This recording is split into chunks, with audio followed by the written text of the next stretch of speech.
Hello and welcome back. As you can see, I am not in the apartment and I am not by myself. I'm joined by my good friend Mikkel.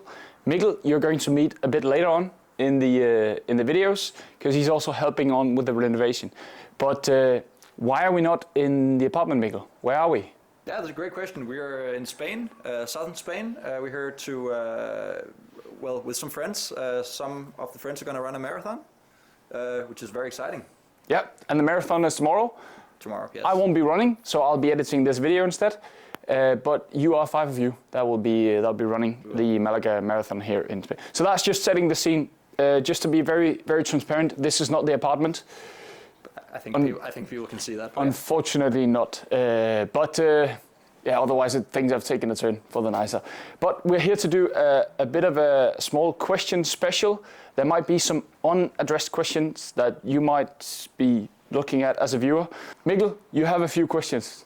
I have a few questions, and I think some of them are quite obvious to want to ask if you're a viewer of this channel here, because this episode here is quite different from what you usually do. So why are we doing a Q&A special? Well, I want to make every 9th episode, not every 9th, but every episode that ends with a 9 as a special. So this one's going to be a Q&A. The next one, I think, is going to be a how much progress have we made so far, condensed into a smaller period. So every episode ending with a 9 is going to be a special. At least that's my plan for now. Yeah, sounds very interesting. I'm looking forward to seeing what the other specials are going to be. Okay, so now that we've had the chance to get to know you through quite a few episodes at this time, I still think we haven't really answered the question, who are you? This is a fair question. I'm Rune, as you probably know, and I'm from the western part of Denmark, or the western part of Zealand, where I'm also doing the renovation of the apartment. I am 28 years old. I have a girlfriend that I'm living with. You've met her as well in the videos, and we're living in Copenhagen. I did my bachelor's degree with a lot of the guys that are here in Spain now, so that's how we all got to know each other. And I also went on and did my master's degree at Copenhagen Business School, which I ended up finishing about 1.5 years ago now. And I've owned this property, that is 3 apartments in the countryside for 2.5 years now. So I bought it whilst I was still studying and got into property development then, if I could put it that way. And in my full-time job, I'm working as an account manager in a startup company based in Copenhagen that are working with football clubs. So that's who am I. Yeah, so I think that really begs the question, because you've mentioned a lot of university, and you've mentioned that you're an account manager, but do you have any experience with actually renovating properties, and are you a trained carpenter in any way? Not at all. No? Not at all. I am by no means a builder. I've got no experience in renovating anything. I have often been bullied by my dad and my brother about that I wasn't able to hammer a nail into a shit without breaking both parts. So I've also taken on this challenge to prove the ones in my family wrong, because they're all tradesmen, and I'm the first one that went to university. I'm not a tradesman at all. Very cool. Did you decide to take this on? Look at this beautiful lighting here. This is way better than Cannonball. Much better, much better. So you sort of answered it. You're doing this to really prove to everyone around you that you can do this kind of stuff. Is there any other reason that you've decided to take on this project by yourself and not just hire some people to do it? Yeah, to be honest, I said just before that I bought this entire building whilst I was still studying, and when you're studying you don't have too much money, which is also why I've decided to take on a lot of these challenges myself, but also to prove to everyone who's watching this channel that you can actually, with determination, get by and do a full renovation of an apartment with the things that you can do yourself, and just putting in the determination and the grit and the hard work. You can actually get it done by yourself. So that's why I decided to go and do it myself, and also because I'm expecting this to be the first of many, not necessarily renovations, but definitely the first of many apartments or houses that I'm going to own, because I see this as our pension for the future. Me and my not our, but me and my girlfriend and our future family's pension for the future. So that's why I've decided to get into the business of renting out apartments. It's amazing. So now we're not too far yet at this point in the series into to what you're doing with the first apartment, but what is the next project? The next project, that's a tough one. I think the next project will probably be one of the other apartments, but that depends on how things are panning out. But I'm going to take you through that process as well in the future. Aside from that, then if that's not going to be one of the other apartments that will be renovated, it is most definitely going to be buying another house with a few apartments in it, so and then renovating. Yeah. Okay, cool. You could call the YouTube thing a project on its own. That's well. a project as well. It's a different project. Yeah. Why did you buy this house specifically? This building that you bought.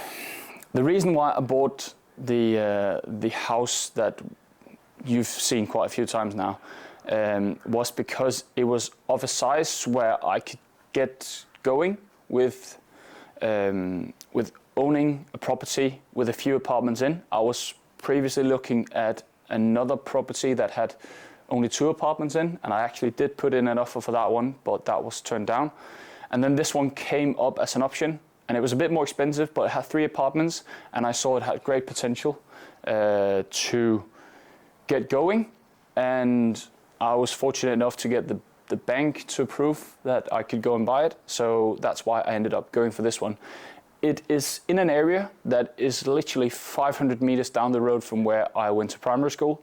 So it's an area that I know very well. It's very close to my parents, meaning that I can go and stay and visit my parents. This makes me want to circle back a little bit.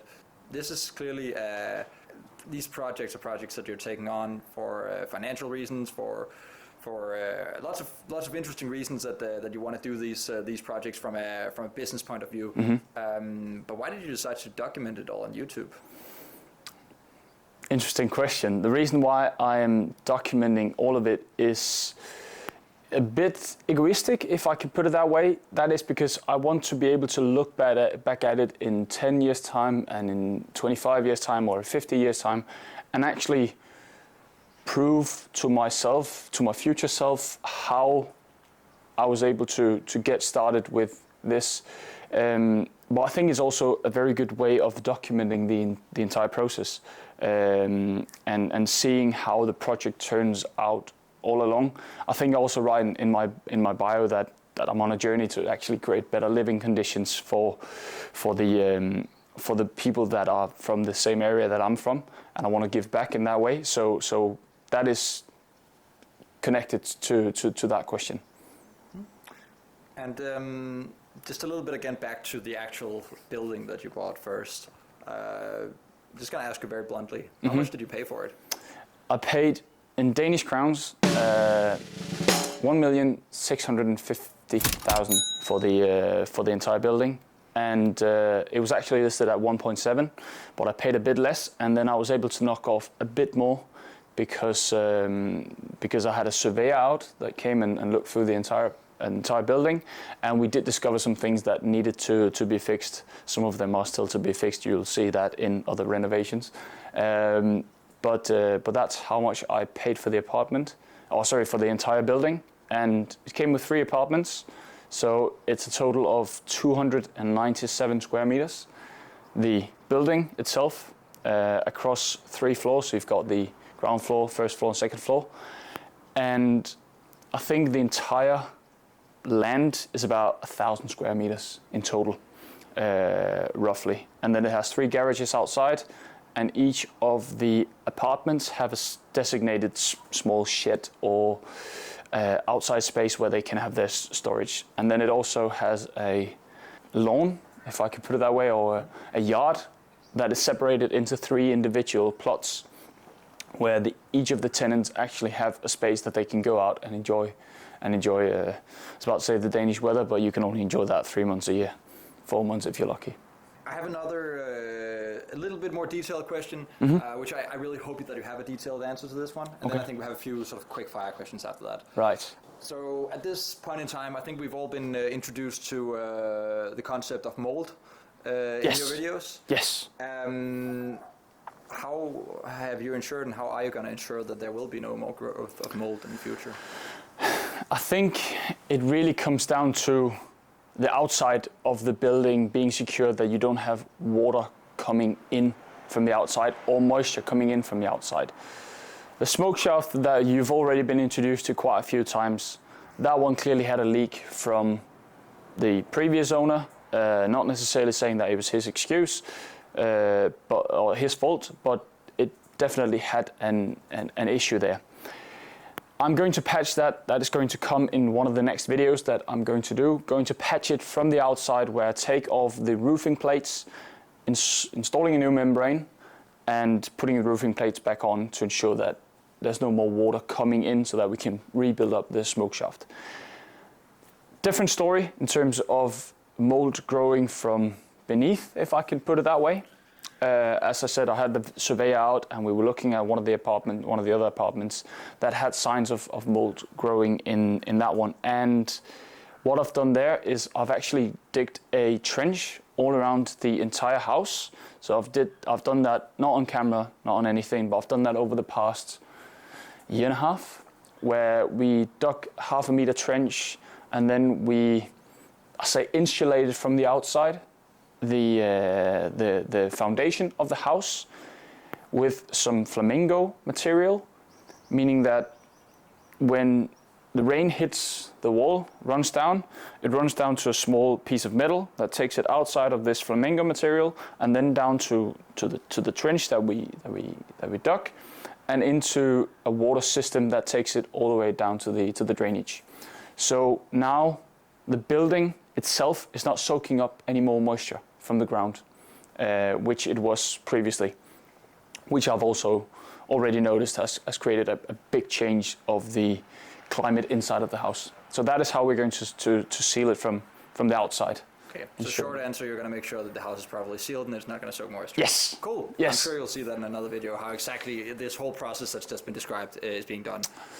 Yeah, I don't have too much footage of the trench being dug and everything, but I do have some material on it, which will come very late. I'll definitely do. It could be another special of how to do it. Potentially. So, potentially, yeah. But some of this answer might get cut because it was quite long. Yeah, sorry. Okay, cool. So in that, for multiple reasons, just you've given a lot of very detailed answers. It's been very interesting. We're losing sunlight. We need to get some more answers from you, and let's try to get them a bit quicker this time. Okay, sorry. No, that's okay. That's okay. I've just seen that in media in general, it's very popular to do sort of like lightning rounds. Quick fire rounds. So we're going to do that here. What is your number one advice to someone taking on a similar challenge to this? Get stuck in. Get stuck in. And what do you mean by that? Try it out. See if start in one end and see how far you can make it. And when you come to an issue, ask questions. Call experts. Get advice from someone who's more clever than you. That's how I've done it. Everything so far. I've called my brother. I've called my dad. Call my cousin, because they are carpenters and electricians and bricklayers. So I'm just calling people and asking them, what should I do? Okay, and then so that's what you should do. What is your biggest sort of piece of advice that people should avoid? What is the biggest mistake you've made? I think the biggest mistake I've made is underestimating how much time it takes to renovate something, especially when you're doing it yourself and you're not trained and you don't have the time to do it. I expected this entire renovation to take 3 months, maybe 4. I think I said to you the cutoff was going to be in April. We're now in December, and I've literally just finished it a month ago. Well, I think honestly this comes as a surprise to no one but you. I think all of us have seen how even a project with professional people knowing what they're doing will often run over time. And you had absolutely no idea what you were doing, and you still thought that you could do it in a very optimistic timetable. Yes. I love the energy. Yeah. But clearly it was not going to happen. It was not going to. And the thing is also, when you open up stuff and you see things that you were not expecting to see, it just adds to the time frame. how many episodes should we expect? I think the total project here will have at least 50 episodes. For the first project, the first For apartment? the first apartment. So that's season 1? That's going to be season 1. And then we can expect season 2 at some later time? I hope so. Awesome. I really hope so. And then finally, I think to ensure that you can actually make more seasons and that this is not just going to end up in financial ruin for you, how will you make sure that, or how will you actually make a living off of these projects? I won't make a living off these exact projects for now. There's not enough revenue income in it as of yet in terms of how much I'm actually benefiting from doing this. I think I would need to have a significantly higher volume to be able to make a living of just owning apartments or owning entire buildings, renovating, re-renting it out, etc. So it will take some time to get to that stage, and I think that stage will only appear in about 10 years time from now, if I'm honest. And I estimate that we would need to have about 20 to 30 units to be able to make equivalent to what I'm making in my daytime job right now on a monthly basis to be able to live off it, so that either me or my girlfriend can go and do this full time, given that she wants it. I'm still trying to convince her. But I think that is where I need to do. So I need to still have a full-time job whilst doing all of this. Okay, well that's very good, and that's very honest advice. I'm very happy that you didn't just try to tell me that if you just start doing this, then you'll be sitting in a beautiful house in the south of Spain very soon. No, definitely not. And I do have dreams about where I want to head into the future, but I think the mentality that you need to take when you're doing a renovation like this or taking on a project like this is you need to embrace it similar to how you're embracing the race tomorrow, is that it is a marathon, it's not a sprint, and you don't get it just done. And you need to be focused, you need to have determination and get it towards the finish line. And I'm going to show all the hiccups, all the bad moments that I'm going to be experiencing in this project. Hopefully not too much complaining from my side, but we'll see in future episodes. Fantastic, very, very exciting. I think now we've come to a point where the sun is basically gone, which means the lighting is going to be terrible. Also, we are at a point where we are 5 of us who really have to carb load, and you've come here as our chef. So it's I'm the chef, yeah. So we'll see if that goes as well as the renovation. But I think we'll call it for now. Mikkel, really appreciate you joining in now. Of course. Top man. Good luck with the project. I'm very excited to follow along. And I look forward to meeting everyone in a later episode of the show. Previous version of me. Previous version of you. Yeah. Yes. Fit.